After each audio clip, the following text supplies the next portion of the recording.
Welcome Exiles. After playing this build for about 3 leagues now, I figured it was time to make a full video guide for it so you can enjoy it for Betrayal.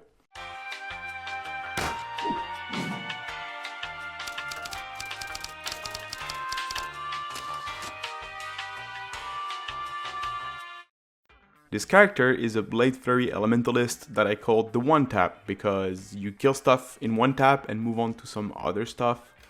A few things about this build. It's non-crit, not using conversion at all, it's pure elemental damage so we can abuse Abyss Jewels, it can clear all content, it's significantly less laggy than Blade Vortex Elementalist, it is amazing for delving, you won't fish for Uber Elder with it but you can do it with enough practice, and yes, I am using Celestial Herald of Ice MTX. The uniques required for this build to reach full potential are a 3 dragon and an Impulsa's Broken Heart. And I also highly recommend using a Yoke of Suffering, Tomb Fist, and Lycoside. The chain explosions that are so satisfying come from the interaction between different mechanics that I explained in a video linked in the description down below. Let's go over to the gear, how to acquire it and craft it, and also the gem setup. Number 1, weapon slot.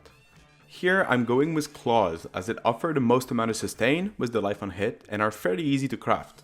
What we're looking for on the claw is high elemental DPS, high attack speed, and penetration on a fast base that has life on hit, such as Imperial Claw or Gemini Claw.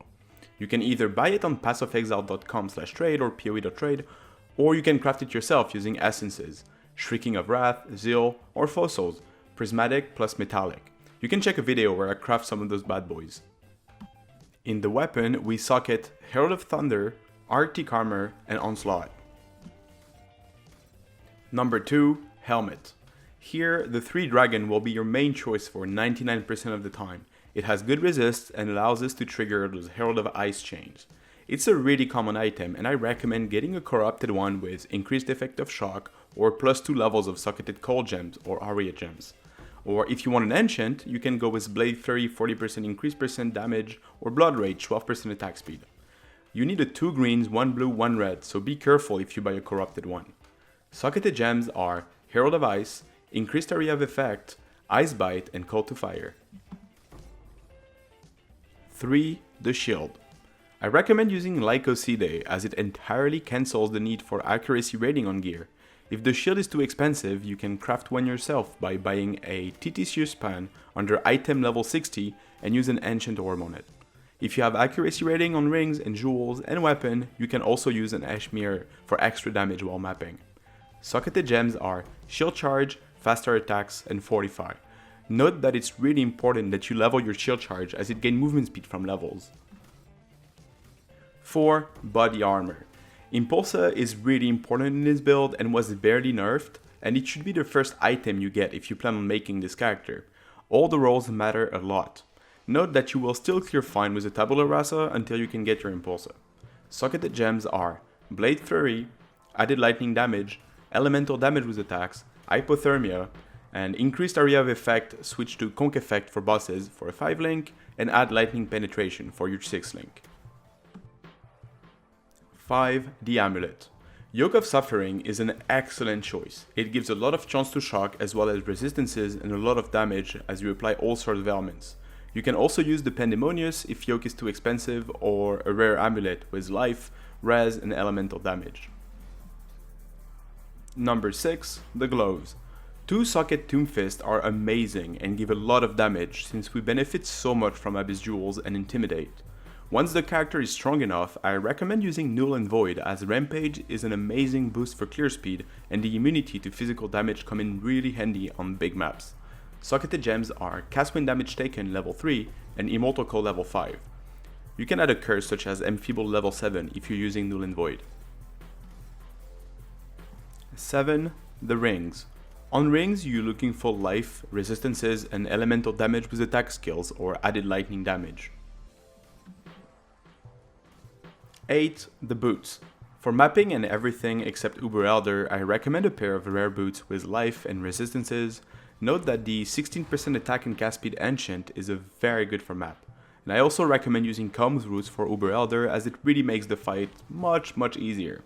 Socketed gems are Summon Lightning Golem, Blood Rage, Portal, and Vol Haste.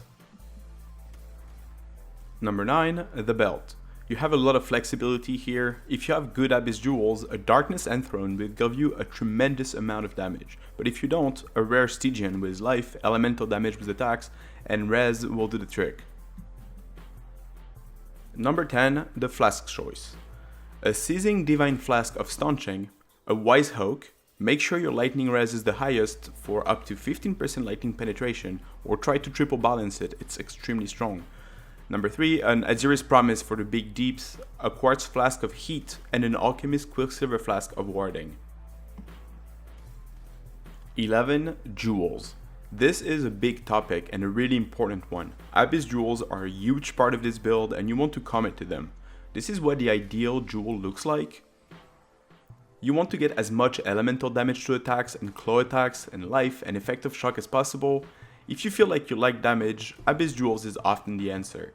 For speed mapping, I recommend getting Viridian Jewels with as much attack speed as possible, like this one. Ascendency, Bandits, Pantheons. Number 1, for the Ascendency, here's the choice. Shaper of Desolation, Beacon of Ruin, Pendulum of Destruction, and finally, Mastermind of Discord.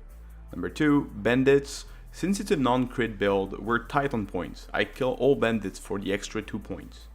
And finally, number 3, for Pantheons, Soul of Lunaris Major God helps us with physical mitigation and mobility. And I like running the upgraded Soul of Shakari for Minor God or upgraded Soul of Grutkul. You can find 2 different skill trees and passive building links in the description of this video, or in the in-depth forum guide that I will link as well. Thank you so much for watching. If you like this video, don't forget to subscribe, follow me on Twitter and on Twitch at www.twitch.tv/SOMAYD for some live action. See you guys and have a good day.